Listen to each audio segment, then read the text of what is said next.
બહારથી ક્રિસ્પી અને અંદરથી એકદમ સોફ્ટ આવી રીતે બનાવેલો દૂધીનો હાંડવો તમે ક્યારેય નહીં ખાધો હોય. દૂધીથી બનાવેલો હાંડવો જો સાચી રીતેથી બનાવશો ને તો રિઝલ્ટ આવશે જ. અને સ્વાદનું તો શું કહેવું, ગુજરાતી ઘરના આ હાંડવાનો સ્વાદ તો કોઈ હોટલ પણ નથી આપી શકતી. તો ચલો બનાવવાની શરૂઆત કરીએ. દૂધીનો હાંડવો જે બનાવવો ખૂબ જ સરળ છે.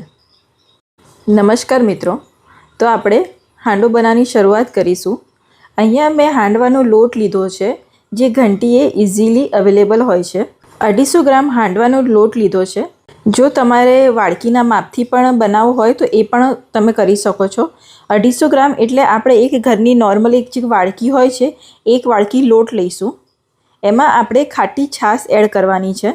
જો એક વાડકી લોટ હોય તો એની સામે 1.5 થી 1.25 વાડકી ખાટી છાશ લેવાની છે. તો આપણે ખાટી છાશને એડ કરી દઈશું અને બધું બરાબર મિક્સ કરી દઈશું. લોટમાં છાશ વધારે ના પડી જાય એનું પણ ધ્યાન રાખવાનું છે. જો છાશ વધારે પડી જશે તો છેલ્લે ખીરું આપણું પતલું બનશે. એટલા માટે છાશને ધીમે ધીમે એડ કરવાની છે. છાશ અને લોટ બરાબર મિક્સ થઈ ગયા છે. હવે આપણે આ ખીરાને 7 થી 8 કલાક માટે રેસ્ટ આપવાનો છે. તો એને આપણે ઢાંકીને 7 થી 8 કલાક માટે રેસ્ટ આપીશું. 8 કલાક થઈ ગયા છે. 8 કલાક પછી ખીરું કંઈક આવું દેખાય છે.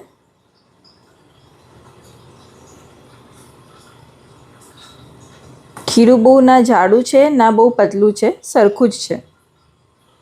તમે જોઈ શકો છો. હવે આપણે મસાલા કરી દઈશું. સૌથી પહેલાં આમાં હું આદુ મરચાં લસણની પેસ્ટ ઉમેરું છું. 4 નંગ લીલા મરચાં, 1 ઇંચ આદુનો ટુકડો અને 7 થી 8 કળી લસણની જેને મેં વાટી દીધેલી છે એ એડ કરીશું. 1 ચમચી લાલ મરચું એડ કરીશું. અડધી ચમચી હળદર, 2 ચમચી ધાણા જીરું, સોલ્ટ ટુ ટેસ્ટ. અત્યારે હું અહીંયા 1.5 ચમચી એડ કરું છું. 3 થી 4 ચમચી ખાંડ એડ કરવાની છે. જો તમને હાંડવો ખાટો ભાવતો હોય તો તમે ખાંડને અવોઇડ કરી શકો છો. પણ ગુજરાતી ઘરમાં હાંડવો હંમેશા ખટમીઠો બને છે એટલા માટે આપણે અહીંયા ખાંડ એડ કરીશું. 1/4 ચમચી લીંબુના ફૂલ એડ કરીશું. 2 ટેબલસ્પૂન સિંગદાણા છે એને એડ કરીશું. સિંગદાણા નાખવાથી ટેસ્ટ ખૂબ જ સરસ લાગે છે. હવે બધું બરાબર એક વખત મિક્સ કરી દઈશું.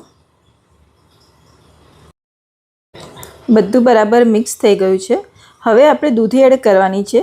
તો દૂધી એડ કરવા માટે આપણે પહેલાં એને છીણી લઈશું. તો મીડિયમ સાઇઝની મેં દૂધી લીધી છે, એને આપણે છીણી લઈશું. દૂધી જ્યારે પણ આપણે એડ કરવાની છે ત્યારે જ એને છીણવાની છે, પહેલેથી છીણીને નથી રાખવાની. કારણ કે જો દૂધીને પહેલેથી છીણીને રાખીએ તો એ કાળી પડી જાય છે. એટલા માટે સૌથી પહેલાં ખીરું બનાવી લેવાનું અને પછી દૂધીને છીણવાની છે અને પછી તરત જ એને ખીરામાં એડ કરી દેવાની છે. છીણેલી દૂધી એડ કરીશું. અડધી વાડકી કોથમીર છે એ એડ કરીશું. બધું બરાબર એક વખત મિક્સ કરી દઈશું પ્રોપર રીતે.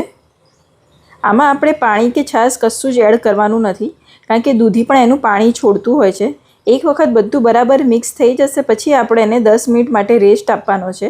એટલે જે પણ દૂધીનું પાણી છે એ બધું રિલીઝ થઈ જશે. 10 મિનિટ રેસ્ટ આપ્યા પછી આપણે આમાં વઘાર કરવાનો છે. તો આપણે વઘાર રેડી કરી દઈશું. વઘાર માટે મેં અહીંયા એક પેનમાં 3 ટેબલસ્પૂન સિંગનું તેલ લીધેલું છે. સિંગનું તેલ વધારે ટેસ્ટમાં સારું લાગશે હાંડવામાં, એટલે સિંગનું તેલ વાપરવું વધારે સારું રહેશે. તેલ ગરમ થઈ ગયું છે. 1 ચમચી રાઈ એડ કરીશું. 1 ચમચી સફેદ તલ એડ કરીશું.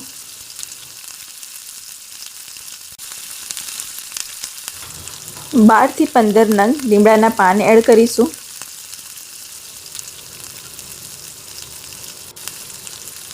અડધી ચમચી હિંગ અને આ બધો વઘાર આપણે ખીરામાં એડ કરવાનો છે. તો ખીરામાં એડ કરી દઈશું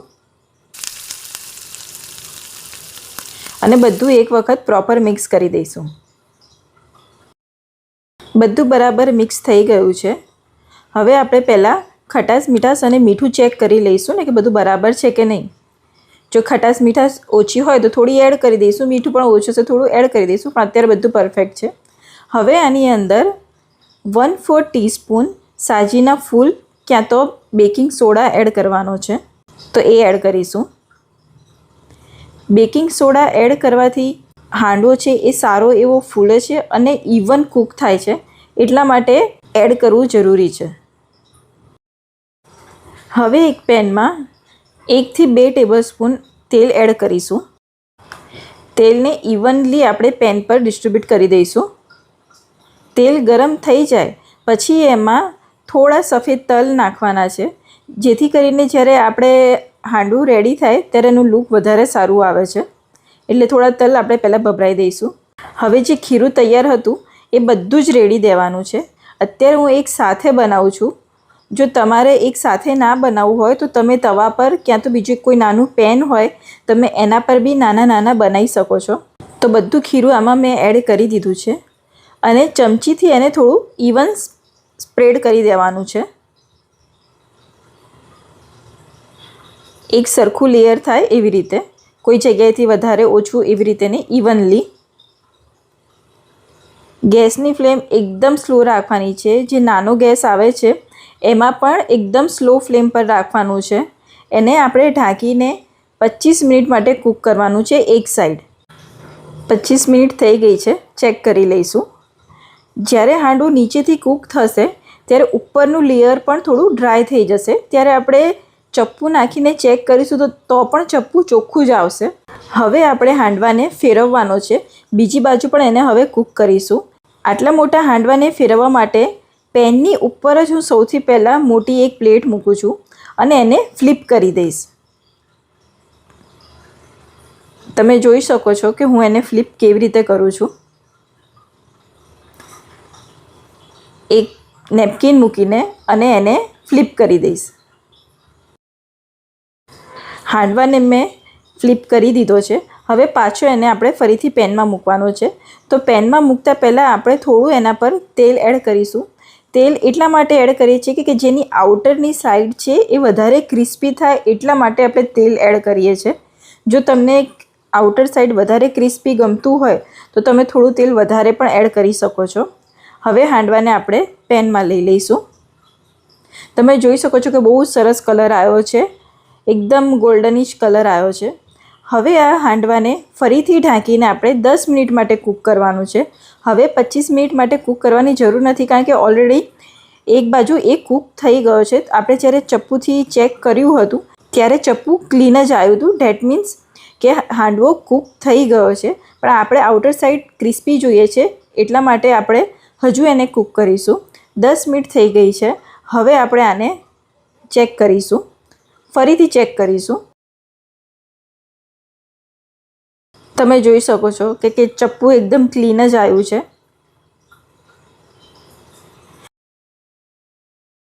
ચપ્પુ એકદમ ચોખ્ખું આવે છે. તો હાંડવો તૈયાર થઈ ગયો છે. હવે આપણે ગેસને બંધ કરી દેવાની છે અને 10 મિનિટ માટે એમનું એમ જ હજુ રહેવા દેવાનું છે, કારણ કે હજુ પણ એની અંદર પ્રોસેસ ચાલુ રહેશે અને હજુ પણ નીચેથી એ ક્રિસ્પી થશે. એટલા માટે હજુ એને આપણે 10 મિનિટ માટે રેસ્ટ આપીશું. હાંડવો રેડી થઈ ગયો છે. આ નીચેની સાઈડ છે એકદમ મસ્ત થઈ છે, ક્રિસ્પી ક્રિસ્પી. હું તમને બંને સાઈડ એની બતાવી દઉં. આ એની નીચેની સાઈડ છે અને આ એની ઉપરની સાઈડ છે ને બંને બાજુથી મસ્ત ગોલ્ડન થયો છે ને. હાંડવો બને અને પાડોશીને ત્યાં ખબર ના પડે એવું બને જ નહીં. હાંડવાની સ્મેલ જ એટલી સરસ હોય છે ને કે તમને ત્યારે જ ખાવાનું મન થઈ જાય. તો તૈયાર છે દૂધીનો હાંડવો, જે નાના મોટા બધાને ભાવે છે. હાંડવાને આપણે કટ કરી લઈશું.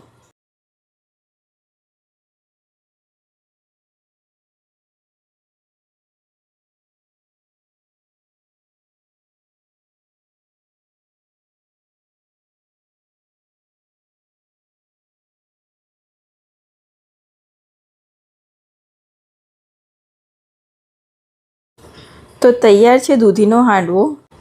જ્યારે પણ દૂધીની વાત આવે ને ત્યારે બધા એવું કહે છે ના અમને તો દૂધી નથી ભાવતી. પણ જો તમે દૂધીનો હાંડવો આવી રીતે બનાવીને ખવડાવશો તો 100% કોઈને ખબર જ નહીં પડે કે આમાં દૂધી છે. મેં આજે એને મીઠી ચટણી અને લીલી ચટણી સાથે સર્વ કર્યો છે. તમે આને ચા સાથે પણ સર્વ કરી શકો છો, દહીં સાથે, લસણની ચટણી સાથે પણ સર્વ કરી શકો છો. જો તમને અમારો વિડીયો ગમ્યો હોય તો લાઈક કરજો, શેર કરજો અને સબસ્ક્રાઈબ કરજો. ધન્યવાદ.